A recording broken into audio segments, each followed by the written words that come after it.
Good morning student, welcome to chemistry class. In today class we will start revision of chemical kinetics, third and last numerical chapter. Okay, and in yesterday class we finished electrochemistry. In electrochemistry we saw the whole theory, then numericals.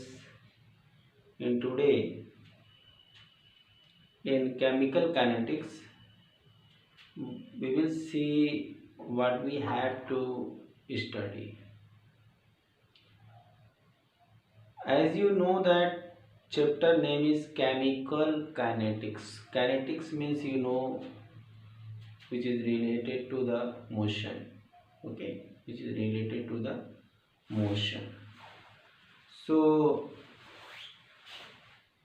in this chapter we will see the rate of reaction. There are two type of rate of reactions, average and instantaneous. Average and instantaneous rate of reaction.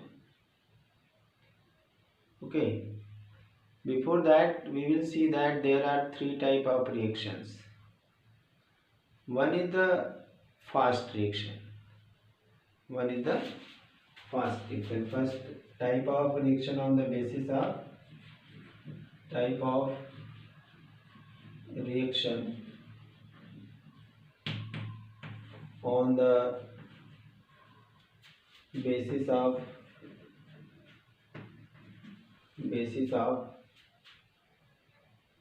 type of reaction on the basis of rate. Okay, one is the very fast reaction. Very fast reaction.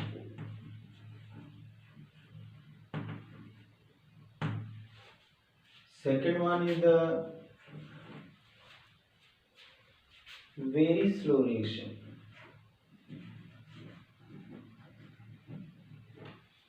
Slow reaction. And third one is the moderate rate reaction. On the basis of rate, there are three type of reaction. One is the very fast. Very fast reaction are those reaction which occur in the within few seconds, which we cannot determine. Example of this type of reaction is neutralization reaction. Reaction and precipitation reaction.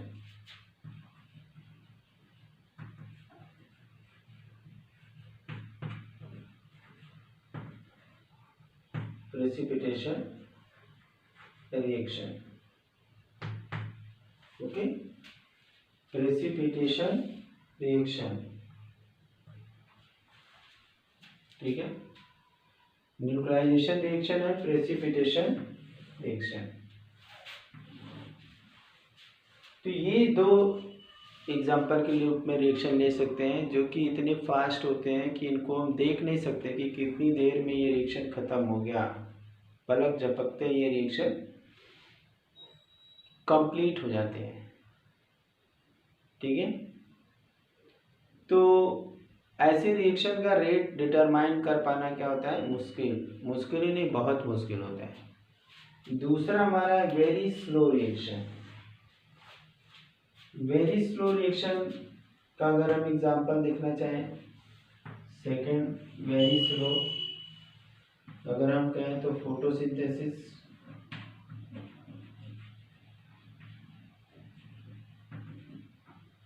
Day और night दोनों time में चलती है, तो इतने समय में हम रेट क्या डिटरमाइन करेंगे. रस्टिंग को भी हम ले सकते हैं, ये भी स्लो रिएक्शन है, ठीक है, रस्टिंग। ओके, अब हमारा जो आता है इसका मतलब कि ये दोनों रिएक्शन ऐसे हैं जिनके काइनेटिक्स को हम पता नहीं कर सकते, जिनके काइनेटिक्स को हम पता नहीं कर सकते हैं, जिनके काइनेटिक्स को हम पता नहीं कर सकते हैं, ठीक है। अब इन काइनेटिक्स इनका पता क्यों नहीं कर सकते, क्योंकि या तो स्पीड इतनी तेज है कि हम देख नहीं सकते, या तो स्पीड इतनी धीमी है कि हम रेट निकालने के लिए इतना टाइम नहीं लगा सकते। मॉडरेट रेट जो होता है, इस मॉडरेट रेट रिएक्शन में का हम रेट ऑफ रिएक्शन डिटरमाइन कर सकते हैं। और इसमें मॉडरेट रेट में क्या है, जैसे कि सपोज कि N2 अमोनिया है, 3S2, यहाँ पे अमोनिया का फॉर्मेशन हुआ 2NH3, ठीक है, बर्निंग ऑफ मैग्नीशियम को हमने जलाया, MgO बन गया। तो इन सारे रिएक्शन के रेट हम पता कर सकते हैं क्योंकि ये मॉडरेट स्पीड से चलते हैं। कैसे चलते हैं? मॉडरेट स्पीड से चलते हैं, तो हम इनका रिएक्शन रेट पता कर सकते हैं। अब नेक्स्ट इसको नोट कर लीजिए पहले। अब इसके बाद हम देखेंगे रेट ऑफ रिएक्शन को, क्या होता है रेट ऑफ रिएक्शन। अभी तो हमने जान लिया डिफरेंट टाइप ऑफ रिएक्शन, ठीक है। अब हम जानेंगे रेट ऑफ रिएक्शन। तो जो सब दूसरा इम्पोर्टेंट चीज है वो हमारा रेट ऑफ रिएक्शन है।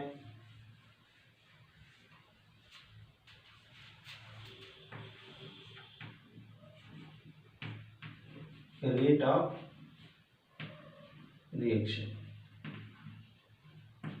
क्या होता है? Rate of reaction, rate of reaction वैसे जैसे हम किसी चीज की वेलोसिटी निकालते हैं, स्पीड निकालते हैं कि कोई भी किसी गिवन टाइम में कितनी दूरी तय कर लेता है, वैसे यहाँ पे रेट है कि किसी गिवन टाइम में कितना रिएक्टेंट प्रोडक्ट में कन्वर्ट होता है या कितना प्रोडक्ट रिएक्टेंट से बनता है in a given time period. It is the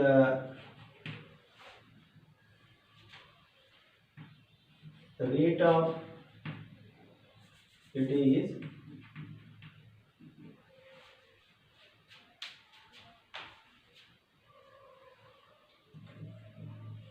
the rate of consumption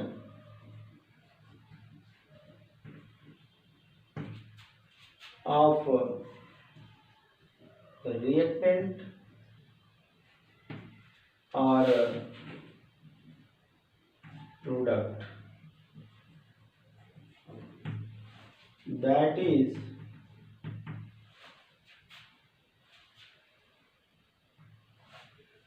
change in concentration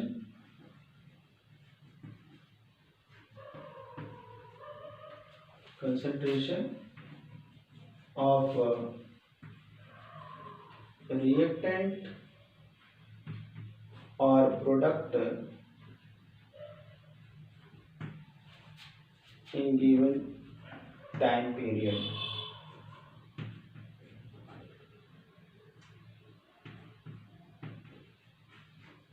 time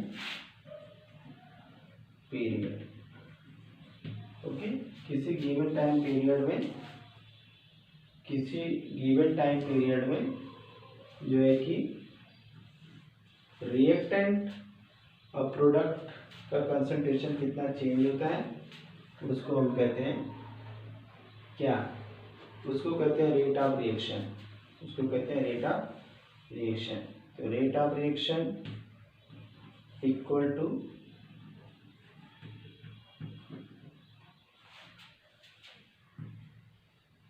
change in concentration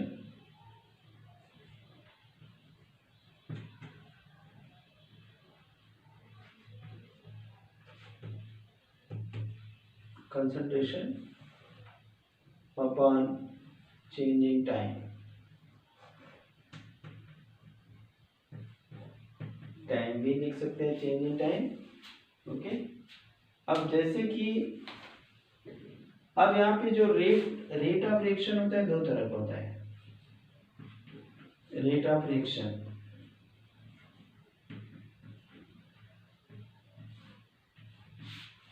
एक तो एवरेज रेट ऑफ रिएक्शन और दूसरा हमारा है इंस्टेंटेनियस।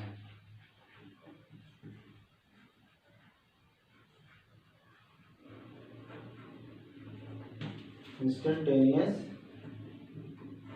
Rate of reaction.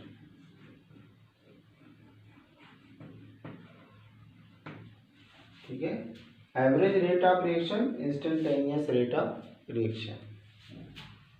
अब एवरेज क्या है और इंस्टेंटेनियस क्या है? अगर फिजिक्स की लैंग्वेज में देखेंगे तो वैसे एवरेज वेलोसिटी होती है, ठीक है, वहाँ पे इंस्टेंटेनियस भी वेलोसिटी होती है। किसी पर्टिकुलर टाइम में अगर हम किसी पर्टिकुलर टाइम में अगर हम वेलोसिटी या रेट कैलकुलेट करते हैं तो इंस्टेंटेनियस हो गया। लेकिन किसी टाइम पीरियड के बीच में अगर हम चेंज इन कंसंट्रेशन निकाल रहे हैं, वेलोसिटी निकाल रहे हैं, तो उसको हम एवरेज बोलते हैं। ठीक है, अब इसको कैसे लिखेंगे जरा हम लोग देख लेते हैं। ठीक है, तो ये हो गया हमारा रेट ऑफ रिएक्शन जो बताता है rate of consumption of reactant और प्रोडक्ट फॉर्मेशन ऑफ प्रोडक्ट। ठीक है, चलिए नेक्स्ट आते हैं हमारा एवरेज।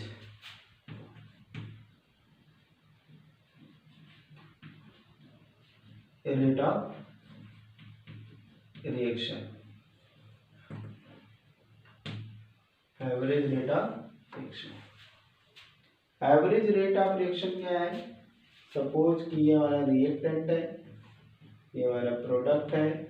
ठीक है, तो अगर हम रेट लिखेंगे तो rate is equal to delta R upon delta T. यानी डेल्टा आर क्या है यहाँ पे? कुछ यहाँ पे R1 minus R2 R2 minus R1 upon T2 minus T1। अब इसकी वैल्यू जो आएगी वो, या इसको हम लिख सकते हैं minus delta R upon delta T.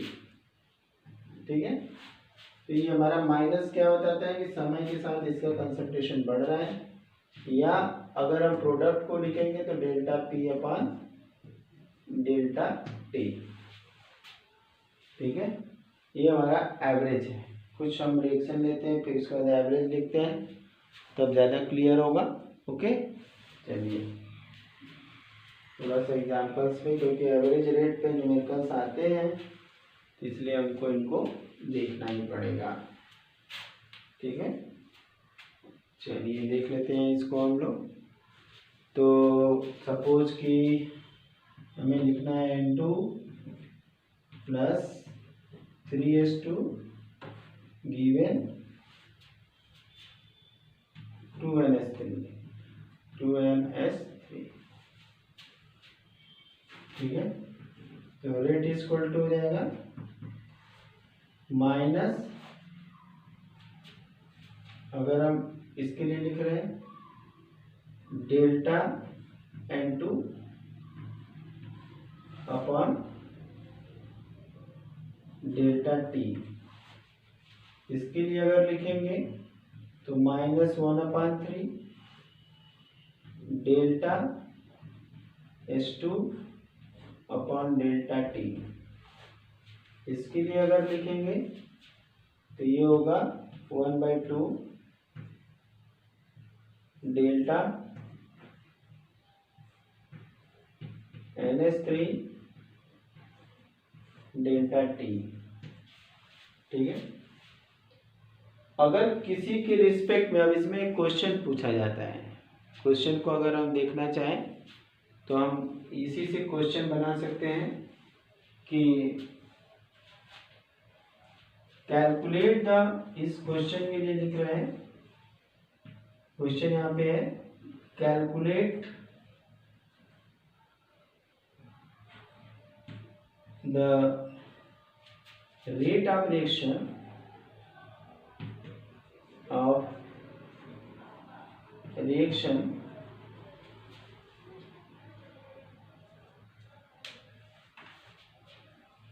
of formation of ammonia, formation of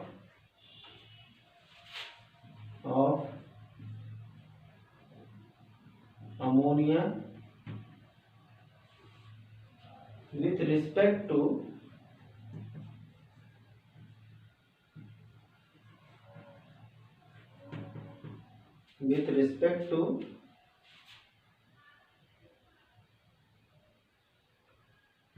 nitrogen and hydrogen. ठीक है, ये क्वेश्चन है और ये हमारे पास रिएक्शन है। इस रिएक्शन में अमोनिया के फॉर्मेशन को विथ रिस्पेक्ट टू दिस बताना है। अब इसको हम कैसे लिखेंगे, इसको हम लोग कैसे लिखेंगे आइए जानते हैं। इसको ऊपर नोट कर लिया होगा सबने, चलिए ठीक है। तो अब इसको हम लोग जान लेते हैं कि क्या होता है।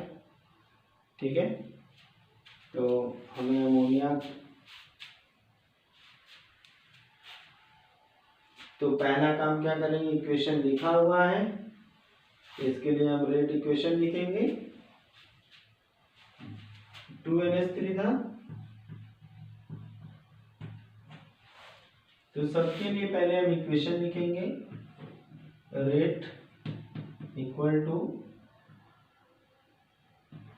Delta N2 upon delta T equal to, यहाँ पे माइनस लगा देंगे, -1/3 delta H2 upon delta T equal to, यहाँ पे क्या होगा 1/2 delta NH3 upon delta T। अब हमें क्या चाहिए, formation of ammonia, rate of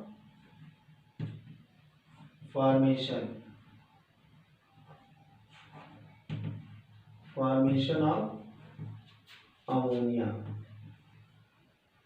NH3 with respect to N2 and H2। ठीक है, अब इसको हम कैसे सॉल्व करेंगे, इसको सॉल्व करने के लिए हमें क्या करना होगा। इसको सॉल्व करने के लिए हमें कुछ नहीं करना है, बहुत सिंपल है, बहुत बहुत सिंपल है। ठीक है, अभी हमने इक्वेशन पहले लिख लिया था। सपोज करिए हम एक छोटा सा एग्जांपल लेते हैं, A इक्वल टू B लिखा है, तो A इक्वल टू क्या होगा B/2। ये बात क्लियर है। अगर अभी नहीं समझ आए तो अगर मान लो कि यहाँ पे लिखा हुआ है 3A equal to 4B, okay, तो यहाँ से क्या लिखेंगे, A इक्वल टू 4B/3। ठीक है, ये सिंपल सी बात है, ये मैं सबको बता दे रहा हूँ। अगर किसी को नहीं पता होगा तो शर्माएगा नहीं, जान लेगा इसको। ठीक है, अभी जो हम प्रिपरेशन रिवीजन कर रहे हैं उससे हमें अगर कोई भी चीज़ जानने को बची हुई है तो उसे हमें जान लेना चाहिए। ठीक है, शर्म नहीं करनी चाहिए कि हमें जो भी जानना है, छोटी छोटी चीज़ उसको भी जान लेते हैं। तो हमें एक मैथमेटिक्स के टर्म से बता दिए, अब वही चीज़ हमें यहाँ पे लगानी है। तो अब यहाँ पे डेल्टा NH3 अपॉन DT लिखेंगे। अब यहाँ 1/2 कहाँ जाएगा, यहाँ पे जाएगा, तो 2 delta N2 by delta T ये 2 यहाँ भी जाएगा, विथ रिस्पेक्ट टू हमने यहाँ पे लिख लिया नाइट्रोजन। अब विथ रिस्पेक्ट टू हाइड्रोजन लिखना है तो क्या होगा, -2/3 okay H2 upon delta T. तो ये हो गया हमारा with respect to nitrogen, with respect to hydrogen. ऐसे करके बहुत सारे क्वेश्चंस आते हैं, बहुत ध्यान दे करके करना है, बहुत आसान भी होता है, इसलिए थोड़ा और भी ध्यान देना है कि ये बहुत आसान होता है।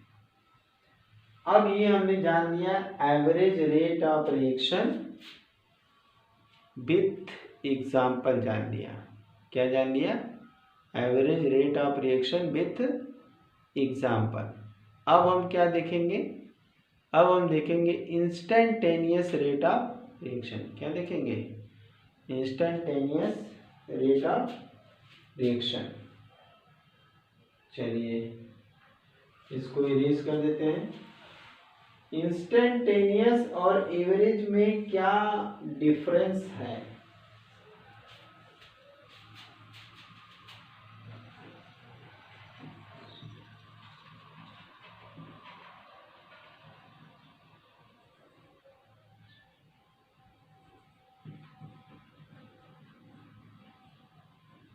Instantaneous rate of reaction, instantaneous rate of reaction, ठीक है, इसको हम जानेंगे। इंस्टेंटेनियस रेट ऑफ रिएक्शन क्या होता है। अब हमने एवरेज में देखा था कि इनिशियल और फाइनल में जो चेंज हुआ, फाइनल माइनस इनिशियल कर दिया, final time minus initial time, तो हम फाइनल और इनिशियल को घटा करके जो है कि वहाँ पे एवरेज पा गए थे किसी टाइम पीरियड में। अब यहाँ पे अगर वही रेट ऑफ रिएक्शन हम t से 0 के बीच में अगर पता करें, किसी पर्टिकुलर इंस्टेंट पे अगर पता करते हैं, तो हमारा इंस्टेंटेनियस रेट हो जाएगा। तो rate of reaction at rate of reaction at any instant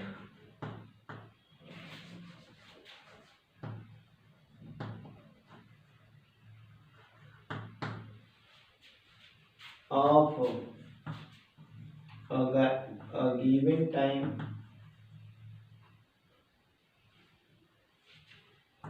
period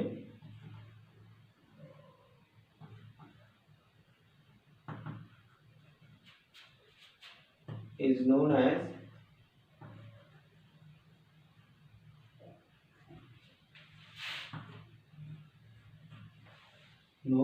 instantaneous rate of reaction।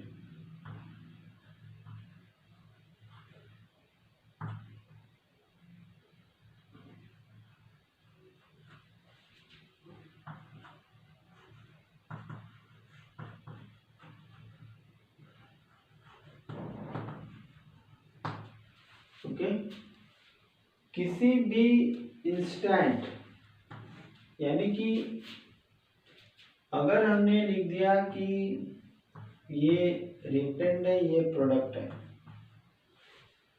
तो आर एवरेज लिखते हैं, तो एवरेज हमारा आता है delta R upon delta T minus. लेकिन अगर हमें इंस्टेंटेनियस चाहिए तो क्या लिखेंगे,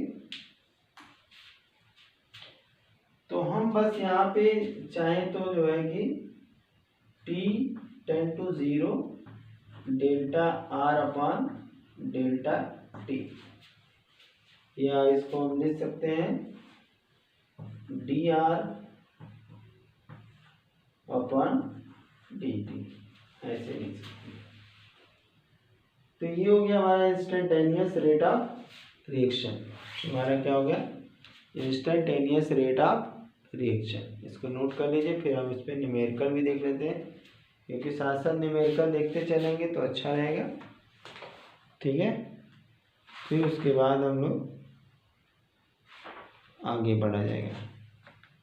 जैसे एक क्वेश्चन दिया हुआ है, इसको नोट कर लिया सबने। चलिए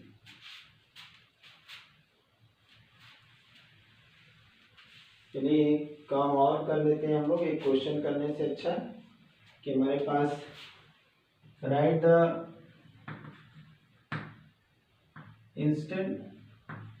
इंस्टेंटेनियस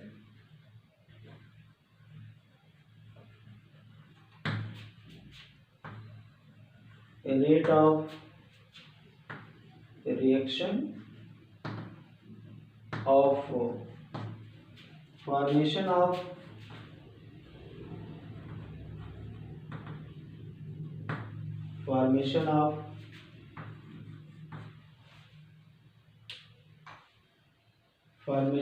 ammonia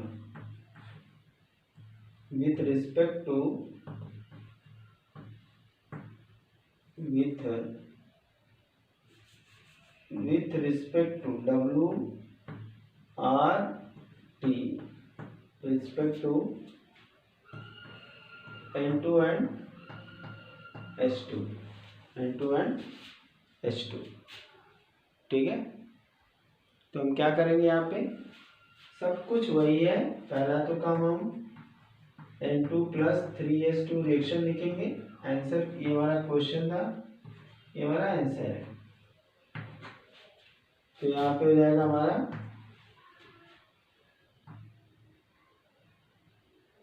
2NH3। पहले हम लोग इक्वेशन लिख लेंगे, कैसे लिखा जाता है ये जानेंगे हम लोग। तो D - dN2/dt। हाइड्रोजन के लिए लिखेंगे 1/3 - DH2/dt। और इसी तरह से हम इसके लिए लिखेंगे 1/2 DNH3/dt, ठीक है। ये हमारा इंस्टेंटेनियस रेट ऑफ रिएक्शन है, ठीक है। नोट कर लीजिए। एक अब इस क्वेश्चन के हिसाब से हमें लिखना है, तो क्या लिखेंगे, DNH3/dt इक्वल टू 2DN2/dt, और इसमें लिखेंगे माइनस D, ये 1/3 और 2 इधर आ जाएगा, 2/3 NH3/dt, ठीक है। और यहाँ पे हमें लिखना है H2/dt,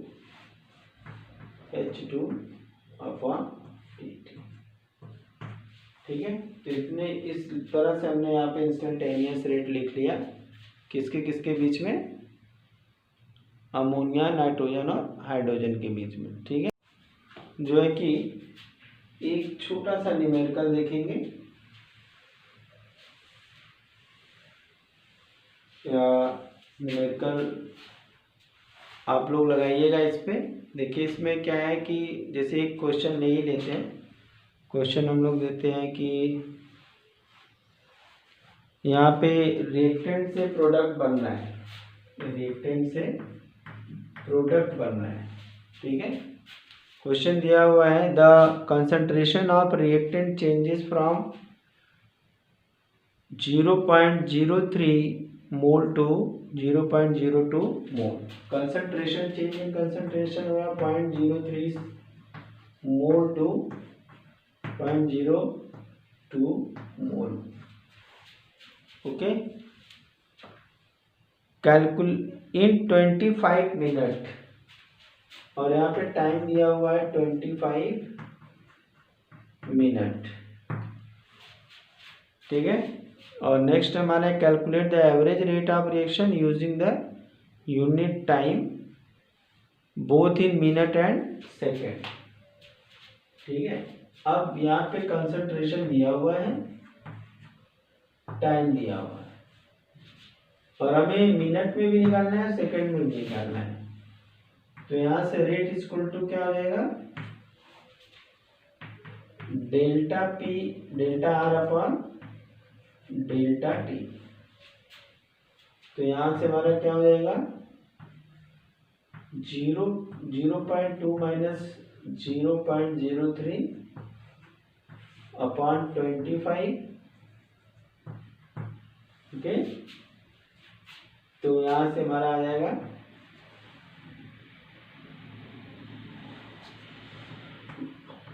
1 × 10⁻²। ठीक है।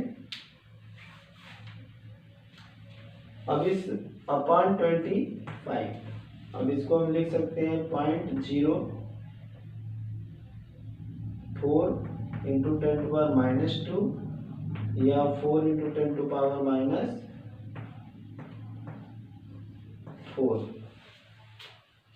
ठीक है। ये हमारा हो गया एवरेज। ये क्या हो गया हमारा एवरेज। ठीक है। अब इसको, ये हमारा मिनट हो गया, इन मिनट। अब सेकंड में निकालना है, तो क्या करना होगा, 0.02 माइनस 0.03 अपॉन 25 × 60। तो यहाँ से क्या होगा, माइनस में आएगा,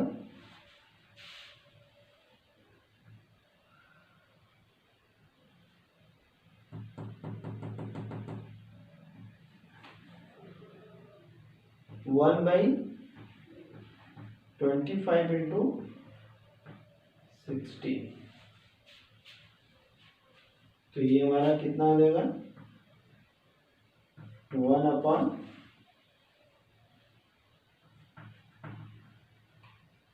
okay. Now you can solve this. What will be answer? Answer will be, इसको हम लिख दें 1/50 × 10⁻⁻²। इसका आंसर हो जाएगा 0.0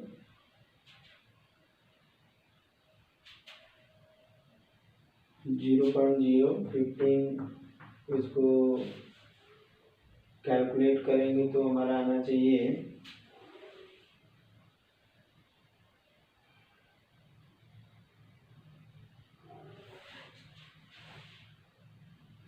0.62।